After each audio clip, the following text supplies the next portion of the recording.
So, the Dalai Lama is, in fact, probably one of the world's best known proponents, not only of Tibetan Buddhism, which is this Vajrayana tantric Buddhism to its core, but of Buddhists all over.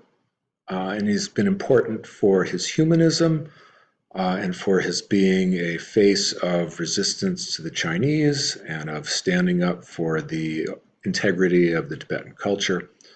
Um, And he's done this pretty much his whole life. When he was 15 or 16, after Tibet had been invaded the first time, he went to China. He spent almost a year there. He had banquets with Mao Zedong. He came back with a very disadvantageous treaty. And he did his best. He did not leave Tibet until it seemed convinced that they were going really to hurt him in particular. As a targeted sort of assassination. Uh, so the Dalai Lama, this current one is said to be the 14th, and the story is that when one of the Dalai Lama dies, the consciousness leaves the body and implants itself in the consciousness of a growing fetus. And so you have to have a search party to find him. And the story is that when the 13th Dalai Lama died, they set his body in state. And then they noticed after a couple of days that his head had shifted slightly to the left. And so they took this to mean that he would be born in the East. And then they consulted the state oracles. Sounds wacky tobacco, but there were state oracles with spirits who would talk to them. And they also went and gazed in a sacred lake, and they had several visions, both of some letters, which they took to mean an A, for which they took to mean Amdo province, and then of a particular house with very unusual guttering on the house. And so they basically set off on a search party to go and examine candidates who had been born in that sort of window of time right after the Dalai Lama died. And there were several that they wanted to examine. This wasn't the only one, but when they got to this particular place, his parents were reasonably prosperous farmers. They were living in the middle of nowhere. I mean, really in the middle of nowhere. So the senior monks exchanged their clothes with their servants because, of course, when a party of important monks shows up, the monks get taken to hang out with the men in the family in the big parlor, whereas the servants go into the kitchen where all the women and the children will be, so they can get sort of an incognito look at the children and try and gauge them at that point.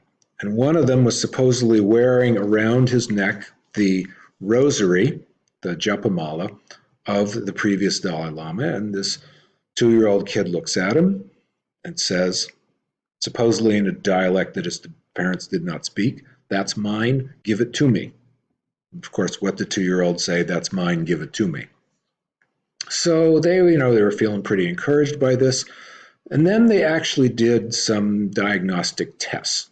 So they put out 3 sets of objects. One was a drum, one was a bell, and one was a stick.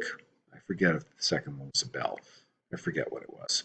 But there were 3 separate things, and there were 3 items in each pile.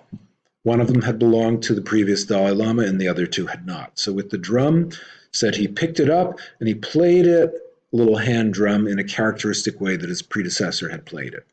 And the other 2, he picked up the second one. I think it was a mala, a necklace.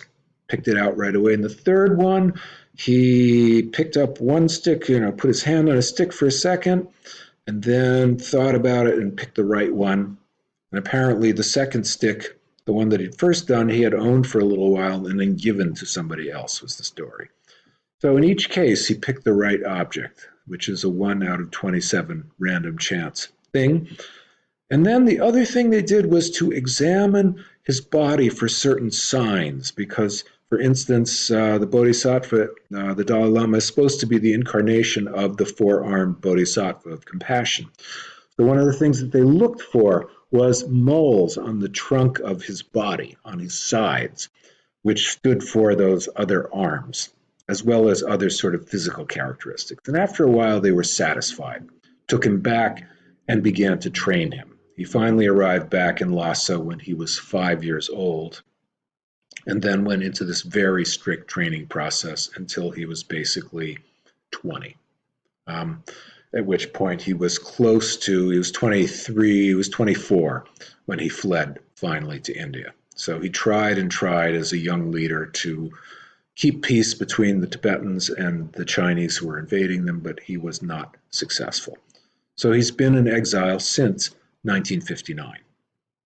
Most of his life, he's in his 80s now. So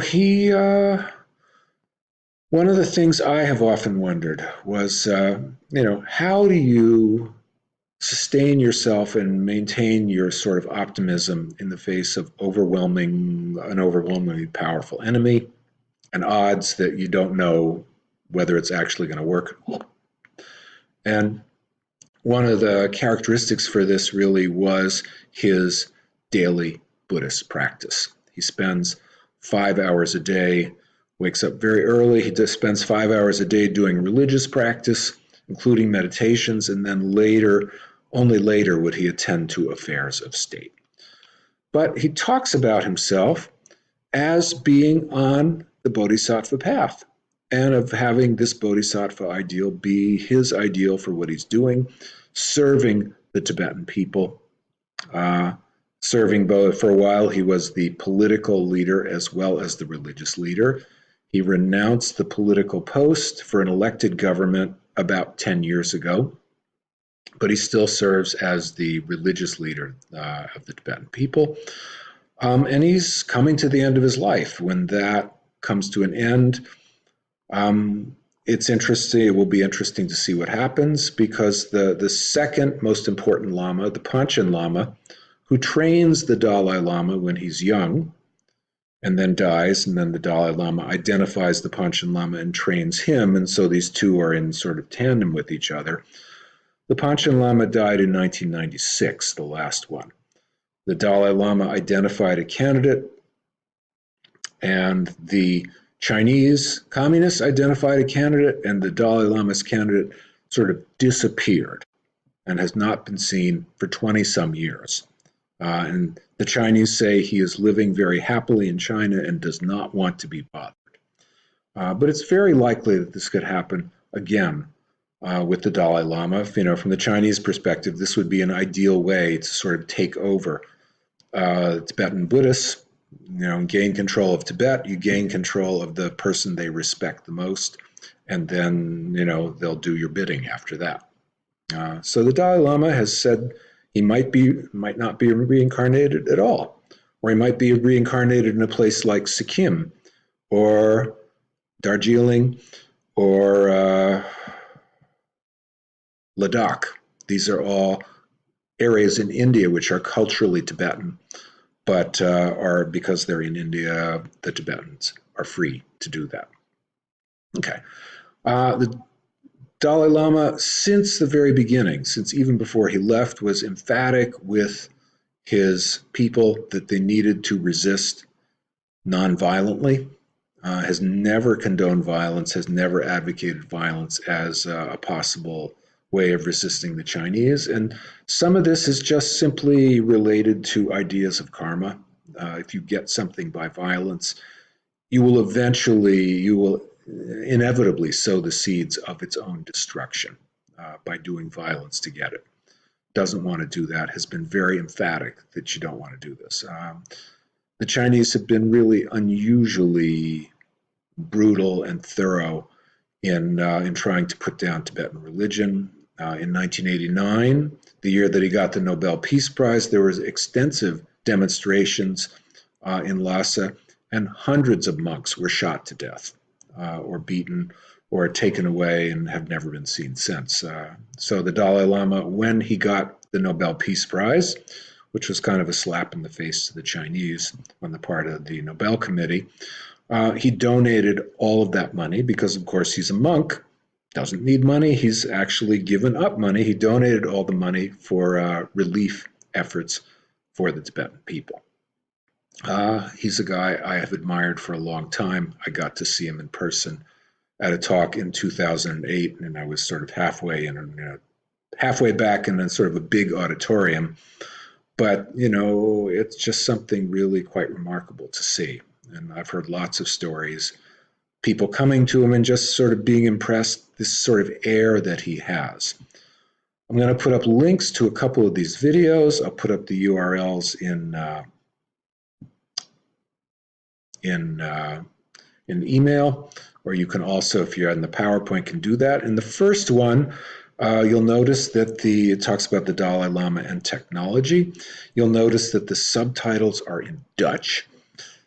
The Dutch like this kind of stuff. But one of the things to note is what they're doing in this thing throughout, as they're talking about this, they're doing a sand mandala ritual, where they make this elaborate diagram on the floor out of different parts of sand, different colors of sand, and they invest different deities in there as they're doing this. So it's a ritual process. And at the very end, you'll see they scoop it all up and thus destroy it. It's a symbol of the impermanence of things. And then they you're supposed to put it in a pot and then put it in a river so that the blessings from the mandala can go spread throughout the entire world, be carried by this river to the entire world. One of the other things I've always liked is that you'll see this guy in a funny hat playing this really old instrument wearing this really, really modern looking watch. And so, this is one of the things, this sort of old and new technology, and they're not against technology in many ways. But and everybody needs to know what time it is. It's sooner or later. The second video, the Dalai Lama is talking more directly about money and sort of the relationship between, you've heard the phrase, more money, more problems. In a sense, he's taking off on that. It says, that will not make you happy. Money by itself will not make you happy. What is it that will make you happy? That has to come from inside. And I just saw a video that I really liked from the Religion and Ethics News Weekly on the Dalai Lama's private physician. It's about 6.5 minutes long, but it talks about his route. He was working at the University of Washington, then he was in Madison, he was at a teaching hospital, he could have had a very nice life, but now he's been living in India for a long time, doing house call medicine to old Tibetans, but also being the Dalai Lama's private physician. So he talks about sort of his journey as well, and the choices that led him to make this. So that's what we'll do for now. I'll have a couple of questions that I'll connect with this.